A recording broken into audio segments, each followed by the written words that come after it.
जिल्ला कमिटिनि मानसि particular Nalbari district एबसुनि मानसि आंसो थुनज्लायनानै बे बाथ्राखौ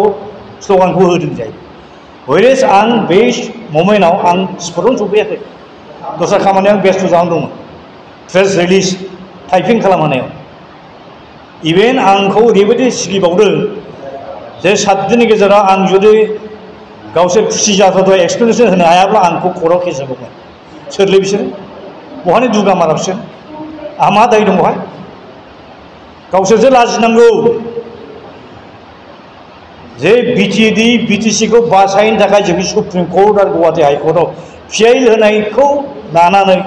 जोंनि सायाव दाय हमनानै आं बायदि मानसि जाय एबसुनि आफादगिरि जाबोदों एडभाइजार जाबोदों जेनेरेल सेक्रेटारि जाबोदों एबसुनि बिबान बाननानै आंनि लेखा फरायनाया आद्रा जादों आं बायदि मानसिनि मुसुखा सावदों आं बायदि मानसिनि फट' गाफ्लेदों डक्टर तुलसीनाथ बसुमतारी बायदि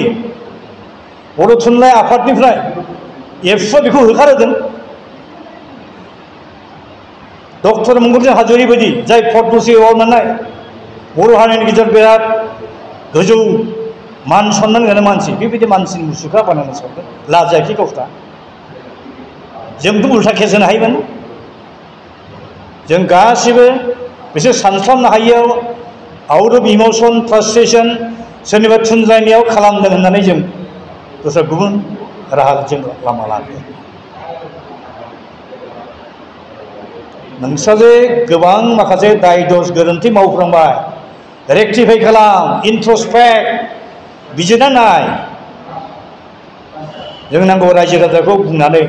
नोंसोरखौ जों निमाहा हो बेखायनो दुलाराय बर' फरायसा आफादाव जायफ्रा दा लिडारशिप लादों बिसोर सानना नायफिन दिनै प्रमद बर'आ गावनि पलिटिकेल इन्टारेस्टनि थाखाय लाबालाबनि थाखाय बड'लेण्ड मोनखानाय बिटिसि बिटिडिखौ जेरैबायदि फोजोबनायनि खामानियाव बे नांथाबनानै थाबाय बेनिबायदि खामानिखौ मानो मदद होबाय थादों एबसुफ्रा नोंसोर निउट्रेल जाना निउट्रेल जा फै बड'लेण्ड मुभमेन्ट जुरिफिननायाव बाहागो लाफै जों वेलकाम खालामो दा आंनि आटमस्ट आपिला बेनो रावनिबो सायाव जों दाय गोरोन्थि हमलायनानै समय खाथायनायनि बे समय नङा लाब गैया जा जालांबाय जालांबाय गोदान चेप्टार जुरिफिननि गोदान साननाय गोदान सान्थौ गोदान सानस्रि गोदान स्पिरिट गोदान स्ट्रेटेजिजों जों आवगायलाङो सेपारेट स्टेट बड'लेण्डखौ फैगौ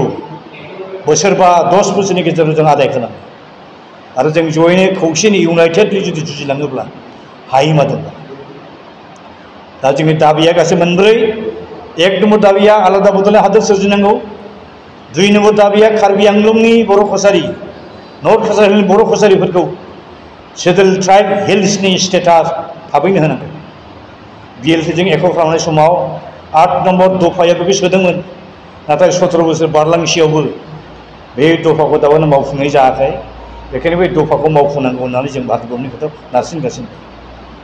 आरो मोनसे दाबिया जाहैबाय जे साउथ बेंकआव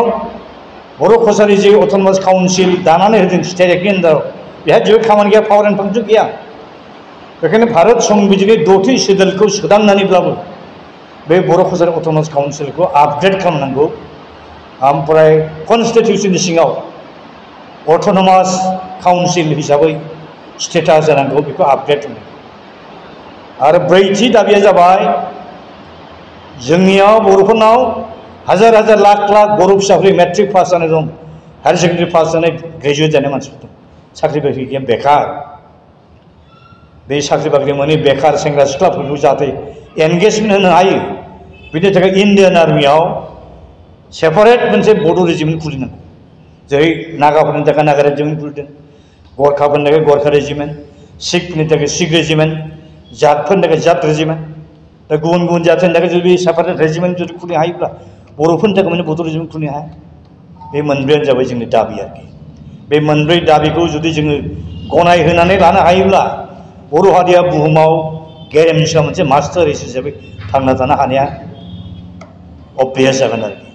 दा बेखिनि आपिलजोंनो आं दिनैनि खौरां मेलाव बुंनो गोनां बाथ्राखौ फोजोब्बाय।